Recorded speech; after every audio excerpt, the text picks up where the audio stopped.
Hello friends, welcome to care Saathi. तो ये है अर्जुन की छाल। तो इस वीडियो में हम जानेंगे अर्जुन की छाल के फ़ायदों के बारे में और इसके इस्तेमाल के बारे में, इसका इस्तेमाल कैसे करना चाहिए है और इसका इस्तेमाल कब करना चाहिए, कब नहीं करना चाहिए है। तो आइए वीडियो टॉपिक की तरफ बढ़ते हैं, इसके फ़ायदों के बारे में बात करें। तो ये कोरोनरी फ्लो को बढ़ाने में मदद करती है, जिससे कि हमारे दिल को ऑक्सीजनेटेड ब्लड मिल पाता है, ऑक्सीजन युक्त खून मिल पाता है और अधिक से अधिक खून मिल पाता है, जिससे कि हमारा दिल मजबूत होता है, हमारे हार्ट की मसल्स मजबूत होती हैं और हमारा हार्ट अच्छे से फंक्शन कर पाता है। तो ये हमारे दिल के स्वास्थ्य के लिए बहुत अच्छी होती है। इससे हमारा दिल स्वस्थ रहता है और दिल की बीमारियों में भी इसका इस्तेमाल किया जाता है और दिल की अलग अलग बीमारियों में इसका इस्तेमाल होता है और इसीलिए इसको कार्डियो प्रोटेक्टिव हर्ब माना जाता है। मतलब कि एक ऐसी जड़ी बूटी, एक ऐसी जो है हर्बल मेडिसिन जो कि दिल को हर तरह से प्रोटेक्ट करती है, दिल को हर तरह से बचाती है बीमारियों से। इसके अलावा ये लिपिड लेवल को भी कम करने में मदद करती है। लिपिड लेवल का मतलब ये होता है कि जो ट्राइग्लिसराइड और कोलेस्ट्रॉल, जो ख़राब कोलेस्ट्रॉल होता है हमारे खून के अंदर, उसको साफ़ करने में मदद करती है, उसको दूर करने में मदद करती है, जिससे कि जो लिपिड लेवल कम होता है तो हमारे हार्ट की बीमारियों का भी रिस्क कम हो जाता है। तो ये बहुत बड़ा फ़ायदा होता है इसका कि ये लिपिड लेवल को कम करती है, तो हमारा कोलेस्ट्रॉल कम होता है, ट्राइग्लिसराइड कम होता है, जिससे कि ब्लड प्रेशर भी कम हो जाता है और दिल की बीमारियों का जोखिम भी कम हो जाता है। इसके अलावा ये ब्लड शुगर लेवल को भी कम करने में मदद कर सकती है, जिसका मतलब ये होता है कि डायबिटिक पेशेंट के लिए बहुत फ़ायदेमंद है। जिनको डायबिटीज़ या फिर जो डायबिटीज़ से बचना चाहते हैं वो भी इसका इस्तेमाल कर सकते हैं। इससे जो ब्लड शुगर लेवल होता है वो कम होता है। इसके अलावा ये ब्लड प्रेशर को भी कम करने में मदद करती है और ब्लड प्रेशर आज के टाइम में बहुत कॉमन हो चुका है, लेकिन ये बहुत ज़्यादा घातक भी है। अगर हम इसको इग्नोर करें तो इससे हमें आगे चलकर बहुत तरह की परेशानियां हो सकती है, बहुत तरह के कॉम्प्लिकेशंस पैदा हो सकते हैं हाई ब्लड प्रेशर के चलते। इससे दिल की बीमारियों का भी जोखिम बना रहता है, किडनी की बीमारियों का भी जोखिम बना रहता है और साथ ही साथ ब्रेन स्ट्रोक का भी खतरा रहता है। तो इसीलिए हाइपरटेंशन यानी कि हाई ब्लड प्रेशर को साइलेंट किलर भी कहा जाता है, जिसकी हमें देख रेख टाइम टू टाइम करते रहना चाहिए है और अपने ब्लड प्रेशर को कंट्रोल में रखना चाहिए है। इसके अलावा ये एंटीऑक्सीडेंट्स से भरपूर होती है। अगर हम इसका इस्तेमाल करते हैं तो हमें एंटीऑक्सीडेंट्स मिलते हैं जो कि हमारी बॉडी की रक्षा करते हैं और ये बहुत ज़्यादा ज़रूरी होते हैं हमारे इम्यून को मजबूत करने के लिए। एंटीऑक्सीडेंट्स का काम ये होता है कि ये हमारी बॉडी के सेल्स को डैमेज होने से बचाते हैं, जिससे कि हम कैंसर जैसी ख़राब बीमारियों से बच सकते हैं और साथ ही साथ दिल की बीमारियों और डायबिटीज़ से भी हम बच सकते हैं। इसके अलावा ये प्लेक बनने से रोकती है। प्लेक मतलब कि जो हमारी नसों के अंदर या फिर हम कहें आर्टरीज, जो धमनियाँ हैं, उनके अंदर जो प्लेक, जो गंदगी होती है, उनको बनने से ये रोकती है और उनको साफ़ भी करती है। तो एक तरह से ये हमारी नसों को साफ़ करने का भी काम करती हैं। अगर हम इसको आसान भाषा में समझना चाहें तो बस इसका यही मतलब होता है कि हमारी नसों को साफ़ करती है और हमारी इम्यूनिटी यानी कि रोग प्रतिरोधक शक्ति, जो क्षमता होती है रोग प्रतिरोधक हमारी बॉडी की, उसको ये बढ़ा देती है, इम्यून सिस्टम को मजबूत कर देती है, जिससे कि जो हमारी बीमारियों से लड़ने की क्षमता होती है वो बढ़ जाती है। तो इम्यून सिस्टम मजबूत होने से हमारा शरीर बीमारियों से आसानी से लड़ सकता है और इस तरह से हम बीमारियों से बच सकते हैं। इसके अलावा ये लीवर के लिए भी फ़ायदेमंद होती है, ख़ास करके ये फैटी लीवर के लिए फ़ायदेमंद होती है, क्योंकि ये जो है फैट जो होता है, जो लिपिड होता है, जिसको हम वसा कहते हैं आसान भाषा में, उसको कम करने का काम करती है, जिससे कि हम फैटी लीवर से बच सकते हैं। और ये फैटी लीवर ही एक ऐसी समस्या होती है जिसको अगर हम सही ना करें तो आगे चल कर के हमें लीवर की और भी समस्याएं पैदा हो सकती हैं।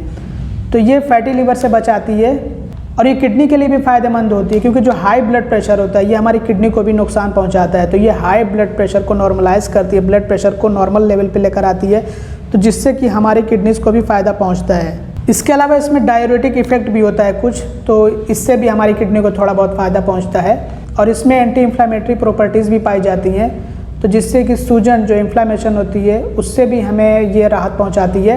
अब आइए बात कर लेते हैं इसके इस्तेमाल के बारे में। तो ज़्यादातर इसका इस्तेमाल किया जाता है दिल की बीमारियों से बचने के लिए, ब्लड प्रेशर को कम करने के लिए, शुगर को कम करने के लिए और सबसे ज़्यादा इसका इस्तेमाल होता है नसों को साफ़ करने के लिए। मतलब आमतौर पर लोग बोलते हैं कि इससे नसें साफ़ होती हैं, तो आम लोगों की भाषा में इससे हमारी नसें साफ़ होती हैं, जिसका मतलब ये होता है कि हमारी आर्टरीज़ में ये प्लेक को बनने नहीं देती है, जिससे कि हमें जो है बहुत तरह की बीमारियों से बचाव मिलता है, जैसे कि हाई ब्लड प्रेशर। और ये हाई ब्लड प्रेशर ही एक ऐसी समस्या होती है जो कि दूसरी समस्याओं को पैदा करती है। मतलब इससे कॉम्प्लिकेशंस बहुत ख़तरनाक होते हैं और ये प्लेक एक ऐसी समस्या है जो कि दिल में ब्लॉकेज बनाने का भी काम करती है। मतलब यही प्लेग इकट्ठा होते होते, गंदगी जमते जमते, अगर दिल की नसों में यही गंदगी जमती है तो वो जो है धीरे धीरे करके दिल की नसों में ब्लॉकेज बना देती है, जिससे कि हार्ट अटैक आता है।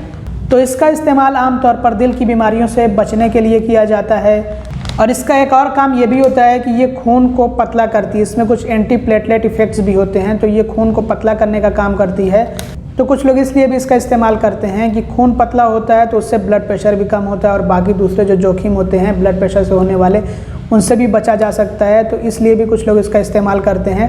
कुछ लोग अपना वेट लॉस करने के लिए भी इसका इस्तेमाल करते हैं, ब्लड शुगर लेवल को कम करने के लिए भी इसका इस्तेमाल करते हैं। और अब आइए बात कर लेते हैं कि इसका इस्तेमाल कब नहीं करना चाहिए है। तो इसका इस्तेमाल तब नहीं करना चाहिए है जब हम साथ में दूसरी दवाएं ले रहे हैं, खास करके खून पतला करने वाली दवा अगर कोई हम इस्तेमाल कर रहे हैं, तो ऐसे में इसका इस्तेमाल करने से हमें बचना चाहिए है, या फिर डॉक्टर से पूछ करके इसका इस्तेमाल करना चाहिए है। और इसका इस्तेमाल हमें लिमिट में रह करके करना चाहिए, बहुत ज़्यादा इसका इस्तेमाल नहीं करना चाहिए, मतलब कि ओवरडोज नहीं करना चाहिए। अगर हम इसका इस्तेमाल एक डोज से अधिक कर लेते हैं तो ऐसे में हमें कुछ साइड इफ़ेक्ट्स देखने को मिल सकते हैं जो कि हमारे पेट से संबंधित होते हैं, जैसे कि ब्लोटिंग वगैरह। तो इस तरह की समस्याएं आ सकती हैं, कब्ज़ हो सकता है। तो इसलिए इसका इस्तेमाल जो है हमें एक लिमिट में करना चाहिए, मतलब एक डोज बना करके करना चाहिए। इसके अलावा गर्भवती महिलाओं और स्तनपान कराने वाली महिलाओं को इसका इस्तेमाल करने से बचना चाहिए है, या फिर डॉक्टर की सलाह पर ही इसका इस्तेमाल करना चाहिए है। इसका एक और फ़ायदा ये भी होता है कि यह हमारे हार्ट रेट को भी नॉर्मल करने में मदद करती है, जो दिल की धड़कन होती है उसको भी नॉर्मलाइज करती है ये। और अब बात कर लेते हैं कि इसका इस्तेमाल हमें कैसे करना चाहिए है। तो आमतौर पे तो इसका इस्तेमाल होता है दूध के साथ में, मतलब कि दूध के साथ में इसको उबाल करके चाय की तरह से पिया जाता है। अब उसमें कुछ लोग मिठास के लिए गुड़ का इस्तेमाल कर लेते हैं, और कुछ लोग ऐसे ही इसको जो है दूध के साथ में उबाल करके पी लेते हैं। आप चाहें तो इसको पानी में भी उबाल करके पी सकते हैं। और इसको कितना उबालना होता है, मतलब कि कितना आपको जो है उबालना चाहिए है, तो देखिए ये डिपेंड करता है अर्जुन की छाल पे कि आप किस तरह की छाल लेकर के आए हैं। मार्केट में अलग अलग तरह की छाल मिलती हैं। देखिए इसमें कुछ तो ऐसा लग रहा है कि जैसे छाल न बल्कि लकड़ी हो।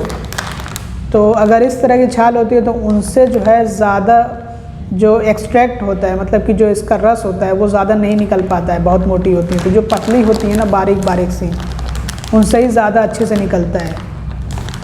मतलब अगर लकड़ी हो तो लकड़ी का तो मेरे ख्याल से उतना कुछ फ़ायदा नहीं है। जो ऊपर की छाल होती है उससे जो है ज़्यादा इसका अरक निकलता है, या फिर कहीं रस निकलता है, या एक्सट्रैक्ट निकलता है। तो अब बात कर लेते हैं इसका इस्तेमाल कितना करना चाहिए। तो ये डिपेंड करता है, जैसा कि आपको मैंने बताया, कि किस तरह की अर्जुन की छाल है।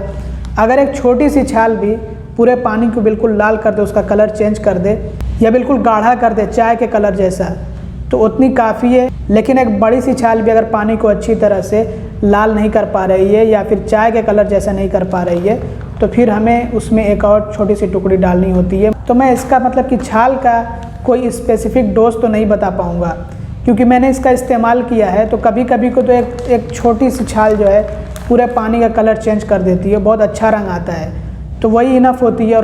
और कभी कभी को तो 2-3 टुकड़ी डालना पड़ता है, लेकिन फिर भी उतना अच्छा कलर नहीं आ पाता है। तो ये तो हम डिसाइड नहीं कर पाएंगे।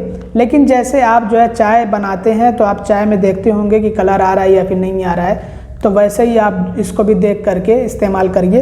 लेकिन हाँ, आपको ओवरडोज नहीं करना है, मतलब कि एकदम से उसको काला नहीं कर देना है कि उसका जो है टेस्ट भी बहुत आपको ख़राब लगने लग जाए। इसका टेस्ट आपको महसूस नहीं होगा, हल्का हल्का सा महसूस होगा। तो मतलब पीने में आपको कोई भी परेशानी नहीं होनी चाहिए है। तो आप ख्याल रखिएगा कि कलर इतना भी डार्क नहीं होना चाहिए है कि आपको पीने में परेशानी हो। तो टेस्ट जो ऐसा होना चाहिए है कि मतलब कि आपको पीने में कोई समस्या ना हो। और अगर आप पाउडर का इस्तेमाल कर रहे हैं तो आपको मेरे ख्याल से 3 से 5 ग्राम इस्तेमाल करना चाहिए पाउडर का, क्योंकि पाउडर से बहुत अच्छी तरह से कलर आ जाता है। तो पाउडर को इस्तेमाल करने का तरीका ये होता है कि आप एक छोटा चम्मच लीजिए और उस चम्मच से आप आधा से 1 चम्मच जो है इस्तेमाल कर सकते हैं, और उसके बाद आपको छान करके उसको पी जाना होता है। लेकिन अगर आप इस तरह से छाल का इस्तेमाल करना चाहें तो वहाँ पे आपको देखना पड़ेगा कि कलर आ रहा है या फिर नहीं आ रहा है। तो आपको बस कलर लाना है, वो चाहे 1 टुकड़े से आए या फिर 2 टुकड़े से आए। तो अब बात कर लेते हैं इस अर्जुन की छाल के बारे में। तो ये हमने मंगाया है द हर्ब हाउस से, और आप भी इसको मंगा सकते हैं, ये अमेज़ॉन पे अवेलेबल है। और ये जो पैक है ये 500 ग्राम यानी कि आधा किलो का है। इसका MRP यहाँ पे नहीं दिया गया है, लेकिन आपको हम जो है MRP दे देंगे, दिखा देंगे, क्योंकि इसका प्राइस जो है ये फ्लैक्चुएट करता रहता है, ऊपर नीचे आता रहता है। तो इसलिए हम लिंक भी आपको डिस्क्रिप्शन में दे देंगे ताकि आप वहाँ से जाकर के चेक भी कर सकें, और अगर आपको परचेस करना हो तो परचेस भी कर सकें। अगर आप आधा किलो वाला लेते हैं तो ये थोड़ा आपको महंगा मिलता है, लेकिन अगर आप साथ में मतलब 1 किलो वाला लेते हैं तो यही मतलब 2 पैक आपको भेजा जाता है, और प्राइस बस थोड़ा सा जो है ऊपर होता है। तो मैं समझता हूँ कि अगर आप 1 किलो मंगाएं तो वो आपके लिए बेहतर होगा। हमने भी 1 किलो मंगाया था तो उसमें 2 पैक आए थे 500 ग्राम के। तो इस तरह से आप भी 2 पैक मंगा सकते हैं। अगर आप सिंगल पैक मंगाते हैं तो प्राइस जो है आपको ज़्यादा पे करना पड़ेगा। मतलब कि इस हिसाब से महंगा पड़ेगा कि अगर आप 2 पैक मंगाते हैं तो एक सिंगल पैक से उसका प्राइस बस थोड़ा सा ज़्यादा होगा, ज़्यादा से ज़्यादा मेरे ख्याल से 50 रुपये ज़्यादा होगा, 50 से 100 रुपये ज़्यादा होगा, क्योंकि प्राइस भी फ्लैक्चुएट होता रहता है। तो बस इतना ही महंगा रहता है, तो उस हिसाब से तो आपको सस्ता पड़ जाएगा। तो बस दोस्तों इस वीडियो में इतना ही। अगर आपको वीडियो पसंद है तो ज़रूर से लाइक करिएगा, चैनल को सब्सक्राइब ना किया तो सब्सक्राइब भी कर लीजिएगा, और वीडियो को शेयर कर दीजिएगा। Thanks for watching, bye bye.